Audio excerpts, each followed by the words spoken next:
Баршаңызға сәлем достар. Менің каналыма қош келдіңіздер. Бүгін осындай өте әдемі болып, әрі дәмді болып шығатын гүл тәріздес хворст дайындайтын боламын. Ол үшін бізге ең алдымен 3 жұмыртқа қажет. 3 жұмыртқаның барлығын осылай бір ыдысқа жарып алғаннан кейін, оның үстінен шым тұз, қантты және сұйық майды құйып, оның барлығы араластырып аламыз. Яғни қант пен тұз ерігенше араластыратын боламын. Енді оның үстінен електен өткізілген ұнымызды салып, бір шай қасықпен қопсытқышты қосып, қолдың көмегімен қамыр илеймін.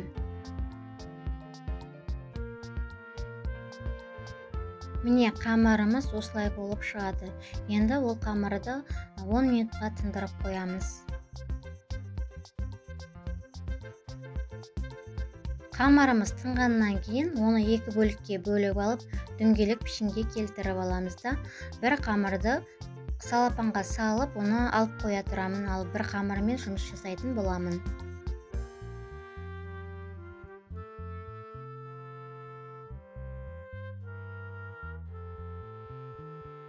Қамырымызды ұн себе отырып, оқтаудың көмегімен жұқа етіп жаятын боламын. Бұл хворст кез келген мерекелік дастарханның көркін ашады, және де қонақтарыңыз таң қалып, балаларыңыз сүйіп жейтін болады. Сіздер де осы рецептпен жасап көріңіздер. Міне қамырымызды осылай жайып алғаннан кейін, өзіңізге ыңғайлы пішінге келтіріп кесіп алсаңыз болады. Мен осы стақанның көмегімен барлығын дөңгелек пішінге келтіріп кесіп алдым. Ал осындай артық қамырларды дәл осы күйінде қуырып балаларға беретін боламын. Видеода көріп тұрғандарыңыздай, дөңгелек пішіндегі қамырларымыздың 6-уын немесе 7-уын осылай кішкентай стақанның ішіне орналастырып, гүл пішінге келтіріп аламыз.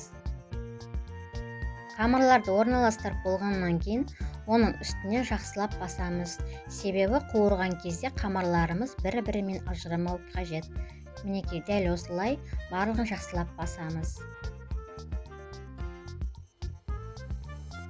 Мінекей әдемі гүл тәрізді хворсттың қамыры дайын. Енді оны қызып тұрған майға бір-бірден салып қуыратын боламын.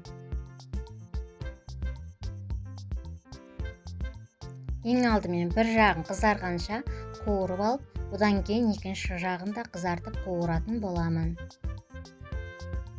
Егер де видео ұнап жатса, лайк басып, төменде пікір қалдырып, каналыма тіркелуді де ұмытпаңыздар.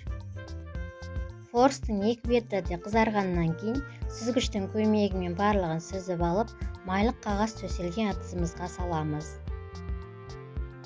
Мінекей, менің хворсттарым осылай әдемі болып пісіп шықты. Енді хворсттың бетіне қант ұнтағын себемін. Немесе қантты сиропқа батырып алса да, және де бетіне сгущенка құйса да болады. Баршаңызға ас болсын.